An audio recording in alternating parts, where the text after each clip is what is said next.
Hello दोस्तों, अगर आप भी कक्षा 9 के छात्र तो लेकर आ चुके हैं हिंदी का बिल्कुल रियल सब्जेक्टिव क्वेश्चन। ऑब्जेक्टिव में हम कराते हैं, आप लोग जाकर चैनल पर देख सकते हो। बिल्कुल 100% नहीं, 1000% रियल पेपर होने वाला है। सेम टू सेम यही क्वेश्चन आपके एग्जाम में आने वाला है। ऑब्जेक्टिव आप लोग जल्दी से जाकर चैनल पर देख लीजिए। ये हिंदी का पेपर होने वाला है, आपका विषय कोड 110 रहने वाला है। ठीक है, एनुअल एग्जाम यानी कि फाइनल एग्जाम का पेपर क्लास 9 का रहने वाला है। चलिए बिना देरी कोई चैनल के वीडियो को स्टार्ट करते हैं। चैनल को सब्सक्राइब करके वीडियो को लाइक करके अपने दोस्तों के पास भी शेयर करें ताकि उनका भी हेल्प हो जाए। ठीक है, चलिए यहाँ पर वस्तुनिष्ठ प्रश्न दिया गया। देखिए, निम्नलिखित प्रश्नों में से किसी एक गद्यांश को छांटकर आंसर लिखना है। देखिए, एक गद्यांश दिया हुआ है। ठीक है, एक गद्यांश को छांटकर इसका आंसर लिखना है। देखिए, हिंदी सम्मेलन में किया जाएगा। ठीक है, द्वारा आयोजित किया जाएगा। ठीक है, ये एक जो है ना पैराग्राफ है। ठीक है, यानी कि क्या बोले, गद्यांश है और ये गद्यांश को छांट कर इसका आंसर लिखना है। ठीक है, चलिए आगे बढ़ते हैं। ठीक है, नीचे आंसर भी दिखा देंगे इसका। देखिए, एक नंबर है फिजी, किसका आयोजन किया गया था। ठीक है, 2 नंबर है 12वें विश्व हिंदी सम्मेलन की क्या विशेषता क्या रहे। भारत के बाहर किस देश की हिंदी थी। ठीक है, किन देशों में विश्व हिंदी सम्मेलन का आयोजन पहले कर दिया चुका है। ठीक है, ये हो जाएगा। इसका इस गद्यांश का हो जाएगा। सघन और विशाल क्षेत्र वनों में वन जीव सुरक्षित करते हैं जो पर्यावरण संतुलित रखते हैं करते हैं। ठीक है, वन की कटाई और उनके संघनन उसका क्षेत्रफल कम होने की वन्यजीव का जीवन संकट में पड़ जाता है। ठीक है, आजकल जनसंख्या वृद्धि का औद्योगिकरण के कारण वनों में तेजी कटाई हो रही है जिसके कारण वन जीवों की प्राकृतिक आवास समाप्त होते जा रहा है। ठीक है, ये आंसर इसका हो जाएगा।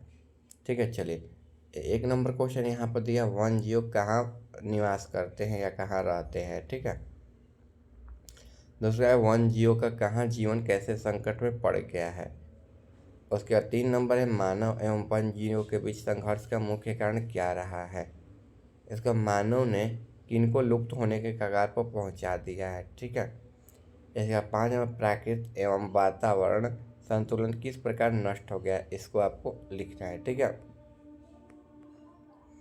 चलिए 2 नंबर क्वेश्चन है, निम्नलिखित गद्यांशों में से किसी एक गद्यांश को पढ़कर नीचे दिए गए विकल्प पर आंसर देना है। यानी कि जो एक गद्यांश लिखा गया यानी कि पैराग्राफ है, इसी में से छांट करना।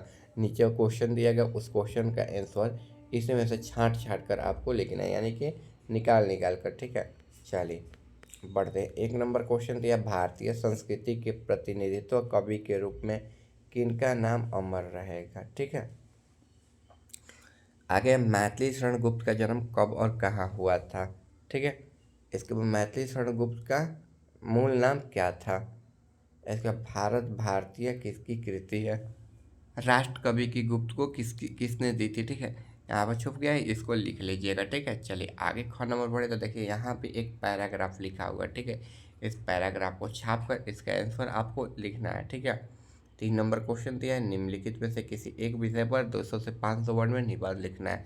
यह छठ पर्व पर। ठीक है, जयप्रकाश नारायण पर। ठीक है, इसके बाद यहाँ पर दिया गया है उपकार पर। ठीक है, आप लोग किसी एक पर लिखना है। सभी क्वेश्चन का आंसर बताएंगे, वीडियो में बिल्कुल अंतिम तक बने रहेगा। चैनल पर नए हैं तो चैनल को सब्सक्राइब कर लिए। बिल्कुल 1000% ये रियल पेपर आपका होने वाला है। ठीक है, चलिए आगे है, निधन छात्र कोष की सहायता हेतु विद्यालय के प्रधानाध्यापक के पास एक आवेदन पत्र लिखना है आपको। ठीक है, इसके बाद ध्वनि प्रदूषण के विषय में शिक्षक और छात्र के बीच में संवाद को आप लोग लिख सकते हो। चलिए आगे 5 नंबर क्वेश्चन है, यहाँ पर निम्नलिखित प्रश्नों के किन्हीं 5 प्रश्नों के आपको उत्तर देना है।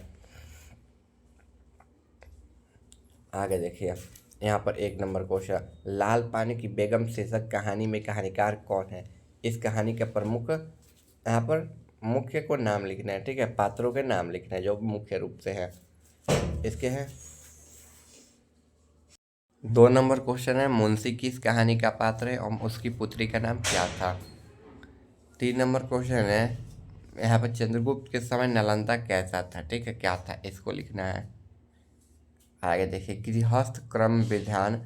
ठीक है, में स्त्रियाँ किस तरह के गीत गाती है। ठीक है, एक 5 में भारत में पहली बार सिनेमा कब और कहाँ दिखाया गया। एक कवि मंझन ने सबसे सच्चे प्रेम की क्या कसौटी बताई है। कवयित्री महादेवी ने किसके मालिश नहीं करते की बात की है, किसे माली नहीं कहने की बात कहते हैं या करते हैं। इसके बाद देखिए, कवि केदारनाथ अग्रवाल आज़ाद हिंदुस्तान के गीतों और फूलों की खेती क्यों करना चाहते हैं। ठीक है। इसके बाद देखिए, बिहार में सबसे पहली फिल्म किसने बनाई थी और यह फिल्म का नाम क्या था। इसको किन्हीं दो महत्वपूर्ण नाटक कथाओं के नाम एवं एक एक नाटक का नाम बताना है आपको। ठीक है। चलिए, 6 नंबर क्वेश्चन है, निम्नलिखित में से एक क्वेश्चन का उत्तर देना है। तुम्हारी जो 5 एकड़ जमीन है वह तुम्हें समझो गिद्धों के लिए मांस का लोथड़ा बनी हुई है। ठीक है। ये प्रश्न का व्याख्या कर रहा है। यहाँ पे विरह वादी और गा रहे कीर्तिगान को छोड़कर मैदान भागी तर्कों की फौजी सारी। ठीक है। इसको आपको मतलब कर देना है। ठीक है। यहाँ से देखिए, आपका आंसर स्टार्ट हो गया है। ठीक है। पहला नंबर है, गतांशों को छाटकर उसका आंसर लिखना था। तो देखिए, इसका आंसर हो जाएगा क करना किसका आयोजन किया गया। तो फौजी ने बारहवें विश्व हिंदी सम्मेलन का आयोजन किया। यहाँ से आपका आंसर का शुरुआत हो गया। ठीक है। जो ये बीच में किए यहीं आपका जो है आंसर रहने वाला। देखिए, ये क नंबर का आंसर यहाँ से यहाँ तक आपका हो जाएगा। इसके बाद देखिए, ख नंबर का आंसर हो जाएगा, 12वें विश्व सम्मेलन में खास विशेषताएं यह रही कि प्रकाश यात्रा कीजिए न्यूजीलैंड ऑस्ट्रेलिया में आयोजित पहला विश्व हिंदी सम्मेलन था। ठीक है। यहाँ पर क्वेश्चन है और यहाँ पर आपका आंसर है। चलिए, आगे क्वेश्चन आपका यहाँ पर दिया गया है। देखिए, भारत के बाहर किस देश की राजभाषा हिंदी है। तो भारत के बाहर फिजी एक ऐसा देश है जिसकी राजभाषा हिंदी है। ठीक है। फिजी। आगे देखिए, कौन नंबर है, इस देश के विश्व सम्मेलन में आयोजन किसने किया चुका है। तो देखिए, विश्व सम्मेलन हिंदी आयोजन में पहली मॉरिशस, त्रिनिदाद, सूरीनाम, दक्षिण अफ्रीका आदि देशों में किया जा चुका है। ठीक है। ये आंसर हो जाएगा।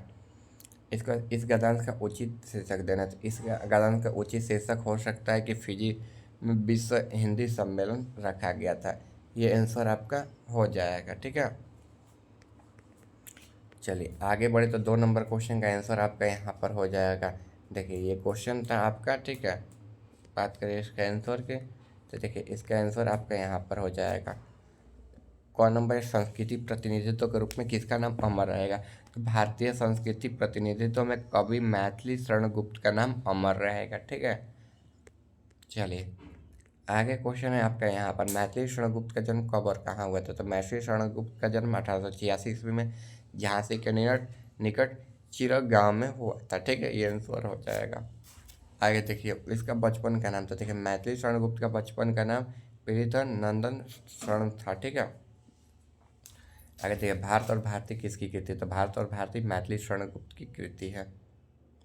इसके बाद, राष्ट्र कवि पदवी गुरुजी किसने दी थी। तो राष्ट्र कवि की पदवी गुप्त जी महात्मा गांधी ने दी थी। ठीक है। पद किसने दी, तो महात्मा गांधी ने दिया था। ठीक है। चलिए, वहीं जिसको आप लोग कभी कभी महावीर वाला भी बोलते हो। चलिए, आगे है यहाँ पर, इनका शरणगुप्त का बचपन का नाम पूछा। तो मैथिली शरणगुप्त का बचपन का नाम बता दिए, इनकी कृति है। देखिए, यहाँ पर राष्ट्र कवि पदवो, ठीक है, गुरुजी ने दी थी। ठीक है। ये आंसर हो जाएगा। यहाँ से यहाँ तक आप लोग आंसर को छाप लीजिएगा। ठीक है। राष्ट्र कवि की पदवी गुरुजी और महात्मा गांधी ने दी थी। यहाँ तक तो आपको हम बता ही दिए हैं। इसके बाद 3 नंबर क्वेश्चन का आंसर की बात करें तो देखिए, ये आपका पैराग्राफ हो जाएगा। ठीक है। यहाँ पर उत्तर हो जाएगा नमो उपकार। ठीक है। और यहाँ पर ये पढ़ लीजिएगा आप लोग वीडियो को रोक रोक के, यहीं जो है आपका बच्चों आंसर हो जाएगा। ठीक है। चलिए, बात करें आगे तो देखिए, आगे का भी आंसर यहीं पर आप लोगों का हो जाएगा। इसको भी आप लोग छाप लीजिएगा। ठीक है। चलिए, एक मतलब आवेदन पत्र लिख देना। विद्यालय का प्रधानाध्यापक का नाम, यहाँ पर विद्यालय का नाम, विद्यालय का पता, ठीक है, तारीख। ठीक है। निर्धन छात्र के कुल से सहायता के लिए आवेदन पत्र। ठीक है। यहाँ पर लिख कर, यहाँ पर सदर निवेदन है कि मैं आपका इस क्लास का वर्ग का कक्षा का छात्र हूँ, मेरा आपके लिए विद्यालय में अध्ययन कर रहा हूँ। ठीक है। मेरा आर्थिक स्थिति दयनीय है, वित्तीय स्थिति बहुत ही कमज़ोर है, मेरे माता पिता का आय कोई स्थिर स्रोत नहीं है, वो शिक्षा का खर्च पूरा करने में असमर्थ है। अतः मेरा अत्यंत आवश्यक है कि मेरा जीवन बेहतर बना सकूँ, समाज के सम्मानित स्थान प्राप्त कर सकूँ, लेकिन मुझे विद्यालय खर्च के शुल्क नहीं है, तो आवश्यक एक खरीदारी में कठिनाई हो रही है। ठीक, इसके बारे में आपको लिख देना है। जैसे लिखे वैसे ही वीडियो को रोक रोक के आपको भी लिख देना है। ठीक है। यहाँ पर देख लीजिए, यहाँ पर लिख लीजिएगा कि कृपया मुझे निर्धन छात्र का कोर्स की सहायता प्रदान करने हेतु अपनी पढ़ाई जारी रख सकूँ, सफलता प्राप्त कर सकूँ। मैं उत्तर की बेसब्री का इंतजार करूँ। कृपया मेरी स्थिति को समझते हुए मुझे सहायता प्रदान करें और इसके काबिल सदैव मैं आपका आभार रहूँगा। नाम, कक्षा, रोल नंबर, ठीक है, और विद्यालय का नाम लिख दीजिए। यहाँ पर कक्षा नहीं कक्षा लिख रहे हैं, पहले ही बता दे रहे हैं। चलिए आगे 5 नंबर क्वेश्चन का आंसर आप लोग यहाँ पर लाल पान की बेगम कहानी का नाम लिख दीजिएगा। इसका बेगम रघुकुल सिया, ठीक है। यहाँ पर ये पात्र का नाम आपका हो जाएगा। 6 नंबर क्वेश्चन, मुंशी नमक दरोगा कहानी का पात्र है, उसकी पुत्री का नाम यहाँ पर लिख लेना है, ठीक है। चलिए आगे क्वेश्चन का आंसर देखिए, यहाँ पर आपका हो जाएगा। बुद्ध के समय नालंदा एक प्रसिद्ध विश्वविद्यालय था। यह विश्वविद्यालय बौद्ध धर्म को अध्ययन के लिए बहुत प्रसिद्ध था, ठीक है। यहाँ पर लिख लेना है। इसके बाद देखिए बुद्ध के बाद, ठीक है, यहाँ पर देखिए भारत में पहली बार सिनेमा 7 जुलाई 1896 ईस्वी में मुंबई में तत्कालीन मुंबई में दादा नौरोजी पर प्रदर्शित किया गया था, ठीक है। लुमियर ब्रदर्स द्वारा प्रस्तुत किया गया था ये, ठीक है। यहाँ पर इसका अगला आंसर हो जाएगा, ठीक है। अगर आप चैनल पर नए हो तो चैनल को सब्सक्राइब भी कर लीजिएगा।